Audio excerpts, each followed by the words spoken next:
और सबक लेते हुए जो भी इस तरह की व्यवस्था है उस पर और गौर करेंगे।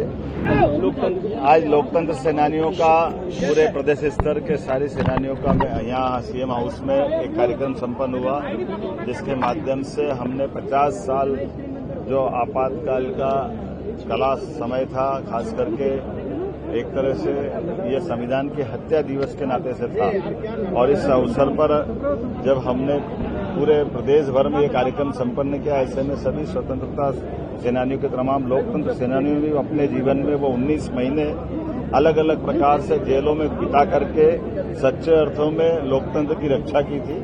हमारी पार्टी और हम सब इस बात पे सहमत हैं कि हमारे लिए वो अगर समय नहीं होता तो आसपास के सभी देशों की तरफ देखो जहां लोकतंत्र का मजाक बन गया, लेकिन भारत का लोकतंत्र फल फूल रहा है।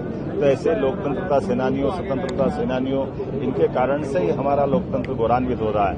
ऐसे में यशस्वी प्रधानमंत्री के नेतृत्व में सभी प्रकार की योजनाओं को संचालित करते हुए राज्य की बेहतरी के साथ, राष्ट्र के साथ कदम से कदम मिला के हमारी सरकार चले, तो हमने लोकतंत्र सेनानियों के लिए भी जो पीएम श्री एम्बुलेंस सुविधा जो बाकी लोगों के लिए है, उनके लिए भी विशेष रूप से आयुष्मान कार्ड बनाकर देने की मैंने घोषणा की है। अलग अलग प्रकार की शासन की योजनाओं के दरमियान भी उनको भी इसका लाभ दिलाया जाएगा।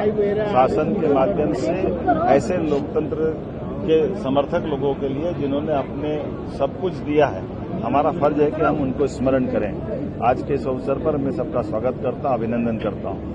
अब थोड़ी देर पहले एक कार्यक्रम में मुझे हमारे लिए बताया गया कि 90 डिग्री का ब्रिज बना है, तो 90 डिग्री के ब्रिज के मामले में हमने कहा ये 2022 से बन रहा था और अभी लोकार्पण भी नहीं हुआ, निर्माणाधीन है। ऐसे में वो जहां से करवाया है, मैंने अधिकारियों से कहा, माननीय मंत्री से भी कहा कि ये जो आपत्ति है ये उसको वास्तव में किसी की दुर्घटना न हो, इसलिए उसको सुधारा भी जाए और जिनने गलती की उन पर कार्रवाई भी की जाए।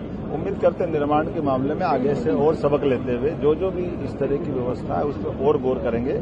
मेरी अपनी ओर से अब यहाँ से मैं तुरंत निकल करके जबलपुर जाने वाला हूँ। वहाँ गुजरात के महामहिम राज्यपाल जी आए हुए हैं और प्राकृतिक खेती को लेकर के हमारा एक कार्यक्रम होने वाला है। स्वाभाविक रूप से कृषि मंत्री को मैंने पहले भेजा हुआ है। उम्मीद करेंगे प्राकृतिक खेती में देश भर में सबसे बड़ा कंट्रीब्यूशन अगर किसी राज्य से है तो मध्य प्रदेश से है। ऐसे में हमारी जब कृषि विकास दर बहुत अच्छी चल रही है तो स्वाभाविक रूप से हमारा फर्ज बनता है कि कृषि विकास दर में प्राकृतिक खेती का और रकबा बढ़ाया जाए, हमारे किसानों की आर्थिक स्थिति और मजबूत हो। इसलिए अब लगातार किसान आधारित बाकी व्यवस्थाओं पर भी हम गौर कर रहे हैं।